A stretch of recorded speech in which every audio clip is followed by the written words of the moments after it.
Who's your emergency contact? Who should we notify in the case of death? Welcome to the USP, where I've spent the last 2+ decades of my life. I'm in Atwater, and I'm just going to take you through my daily routine in Atwater. When I returned to Atwater, but when I returned back to the West Coast, a lot of these dudes that I saw in Atwater were with me in Lompoc and Victorville. I was with my cellie, Billy Leon. We were cellies in Lompoc, and I ran back into him in Atwater. My homeboy D-Ray, T-Bone, was with me in Lompoc.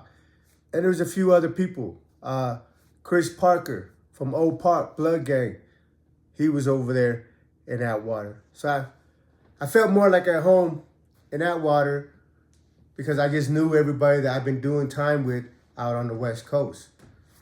So when I got there, I had a lot of love. A lot of people embraced me, but also there was a little tension because of the things that I've got myself into on the other yards, But when I first got to Atwater, all the Asians and the islands were divided. Everybody had their own little crew. The Hawaiians wanted to live in the same block as the Hawaiians. The Guamanians wanted to live in the same block as the Guamanians with the other Guamanians. The Vietnamese, the same way, Me being Cambodian, there's not a lot of us in the federal system, period. And the most Cambodians I ever been with was in Atwater. I had the homie Bolo from Oregon. He's from OLB, Oriental Bloods, or Oriental Lazy Boy. There was my homeboy T-Bone from MHS out of Modesto Hit Squad.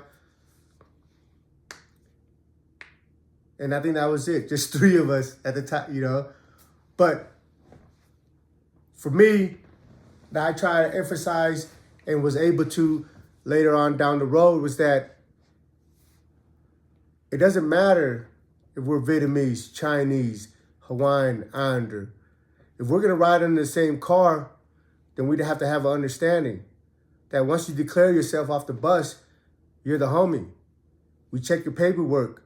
If your shit don't pan out, then we deal with you.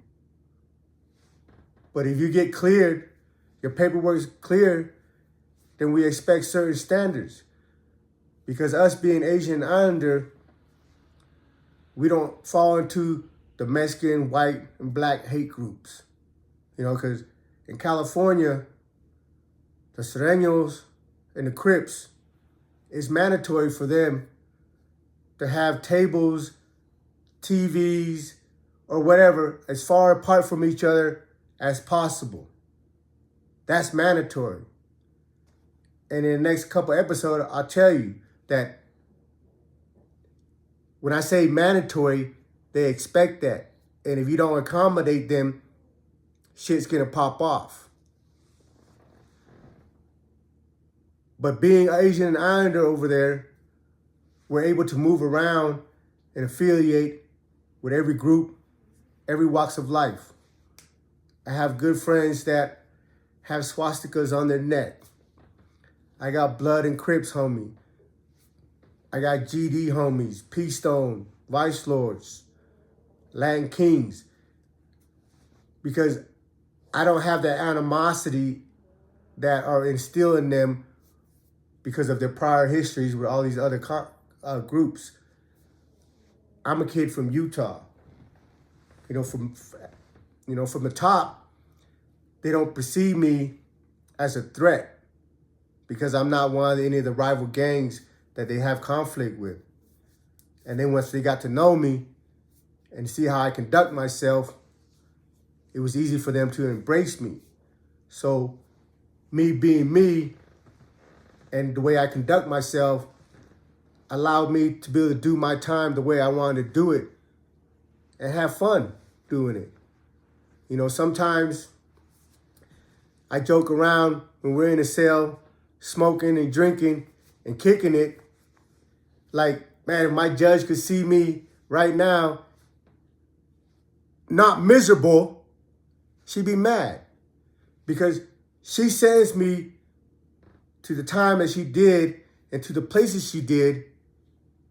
For real, I truly believe she sends me hoping I never make it back home because she know I was wilding out here in the county jail. So when she committed me, she tried committing me to ADX. That's a Supermax in Florence, Colorado. So when I got off the plane in Oklahoma going to transit, they were like, hey, you know where you're going? I said, yeah, I'm going to Florence. But I'm thinking I'm going to USP Florence because all I saw was Florence. It didn't say USP or FCI or ADX. It just says Florence, destination, Florence, Colorado. I know I'm USP bound, but I'm thinking I'm going to the USP Florence. But come to find out when I filed my appeal, that this bitch tried to commit me to ADX. I'm 20 years old, and she trying to put me in a Supermax prison. But before you accept it into the program, because ADX is a program prison. It's for high security level, for influential people, for extra violent individuals, for whatever. You just can't get sent to ADX. A judge just can't commit you to ADX. Before you go to ADX, there's a committee that reviews your case. And she tried to commit me to ADX twice. But both times when they reviewed my case, the committee in ADX deemed that I didn't qualify for their program. So that's how I end up in Lompoc. But, you know, they send you to these places knowing that these places are violent and miserable. And in their heart, they're hoping you get yourself killed. You know? So I know me being here, returning home, it makes her feel some type of way. I know this because I invited my attorney and her investigator to come have dinner with my family on November 4th. My attorney, Deirdre Gorman, she represented me on my appeal. She wasn't my trial lawyer. My trial lawyer sold me out. But when I couldn't find my trial lawyer when I was in Lompoc, I filed a motion to get Deirdre appointed to my case. And since then, since 2001, her and I became friends and are still friends. And when I invited her to have dinner with me and my family, she asked if she could bring her investigator, Craig, with her. I said, yeah, or Gary. I'm sorry if I got his name wrong. But I said, yeah, of course. And when Gary came, he had told me that he was just at the courthouse a couple of days prior and ran into Tina Campbell, my judge. And he said, hey, you know, Mesa's home. And he said the look on her face wasn't like, well, I'm glad he's home. You know, it's been a long time. No, the look on her face was like, what? I didn't give him enough time? 20-something years already passed? You know, like I emphasize over and over again, like, why, if you're a judge, why do you have to insert yourself and feel personal about any of these cases? These crimes weren't committed against you. Your job is to mediate between the prosecutor and the defendant to make sure everybody plays by the rules. But it's never that way. You know, most judges used to be prosecutors. So already when you file your motion, the odds are already stacked against you. And say she fucks up, rule against you and whatever. When you file an appeal, you got to file the appeal back to the same judge that screwed you over. So how is the case ever set up to get any relief? Perfect example. I mentioned my friend before. His name is Omar Spearman. He's currently right now in USP Florence. He's been in the system for over 30 plus years, since maybe 92, 94. He's been in the penitentiary. He was locked up right after the crack era. You know, he got multiple, I want to say life sentence. I know he's got a lot. He's never going home. He's got all day. But what they used to convict him and give him this time was, if you get caught with a gun, you might get a certain amount of time. If you get caught with dope, you might get a certain amount of time. But if you get caught with gun and dope, it elevates your case to another level. But the dope that they had on his case, because he got caught with some guns, were less than a gram. Shit was scraped off the money and dollar bill, but they used that to be able to tie him to a drug empire, a drug ring.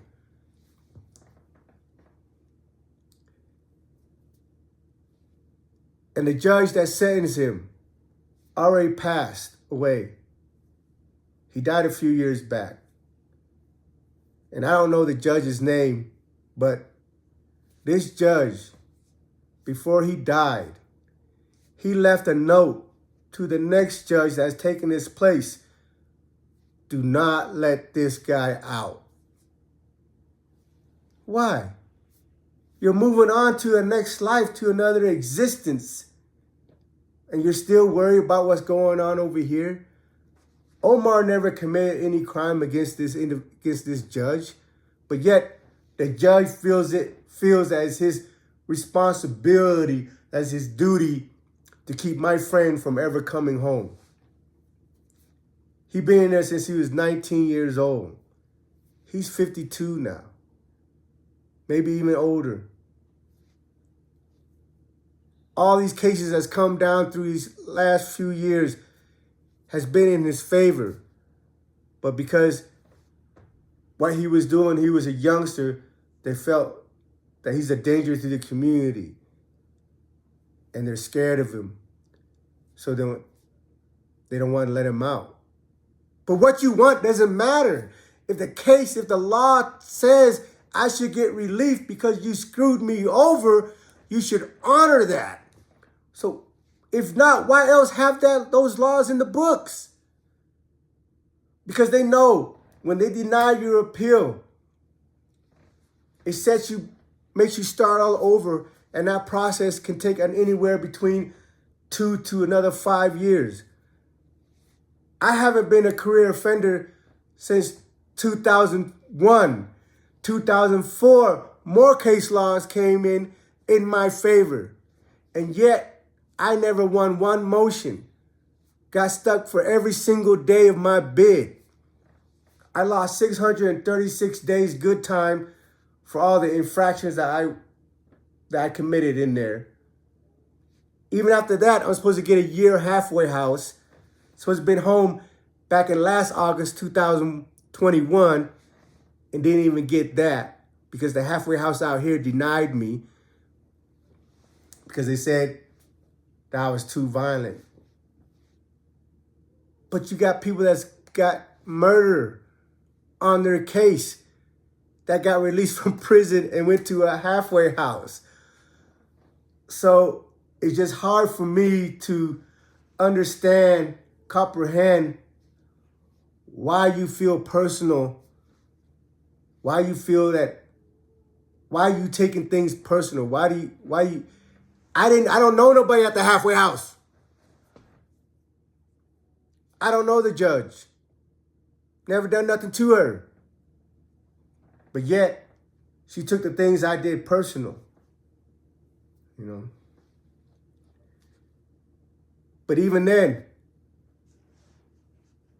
I can tell you, without any question in my mind, I have more integrity than these prosecutors, than these attorneys, than these judges, than these police, than these guards. Because when I shake your hand and agree on something, I'm going to fulfill it. Because I really believe and embody my word is my bond. And regardless of how you feel about me, I hold myself to a certain standards. There's certain behaviors I don't accept. There's certain behaviors I don't tolerate. I don't violate kids. I don't violate women. I ain't never told on nobody. Welcome to the USP.